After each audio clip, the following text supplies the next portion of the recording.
السلام علیکم ورحمۃ اللہ۔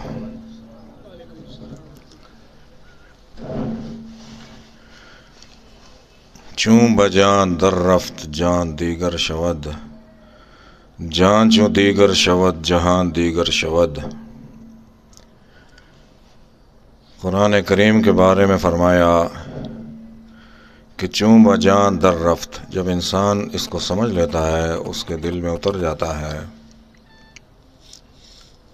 قرآن پاک کی سمجھ یہ سب سے بڑی کتاب ہے، اللہ تعالیٰ جس کو عطا فرما دیں۔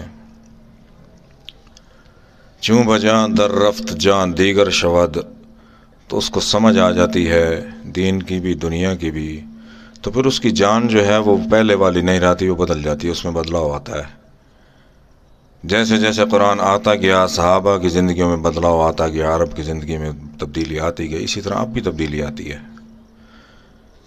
اللہ تعالیٰ سمجھ دے دیں۔ جان دیگر شود، جان چوں دیگر شود، جب جان بدل جاتی ہے انسان کی، قلب کی کیفیات بدل جاتی ہیں۔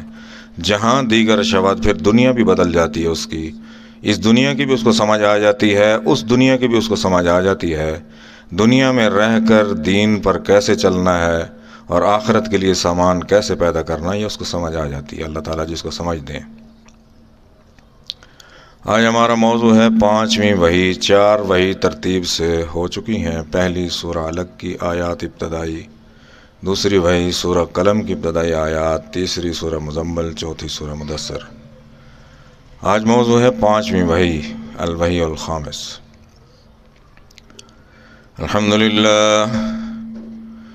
الحمدللہ رب العالمین، والصلاة والسلام على حبيبك الكريم سيد المرسلين وعلى آله الطيبين الطاهرين والتابعين ومن تبعهم بإحسان إلى يوم الدين، أما بعد، فأعوذ بالله السميع العليم من الشيطان الرجيم، بسم الله الرحمن الرحيم۔ الحمد لله رب العالمين، أما بعد، الحمد لله الذي خلق السماوات والأرض وجعل الظلمات والنور، أما بعد، الحمد لله الذي له ما في السماوات وما في الأرض وله الحمد في الآخرة، أما بعد، الحمد لله فاطر السماوات والأرض جاعل الملائكة رسلا أولي أجنحة مثنى وثلاث ورباع، أما بعد،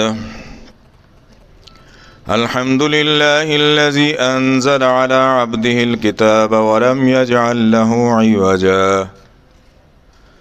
أما بعد، اهدنا الصراط المستقيم، والله يهدي من يشاء إلى صراط مستقيم،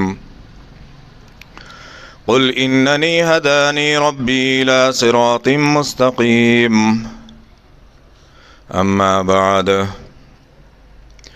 ولقد آتيناك 7 من المثاني والقرآن العظيم، وقال النبي صلى الله عليه وسلم: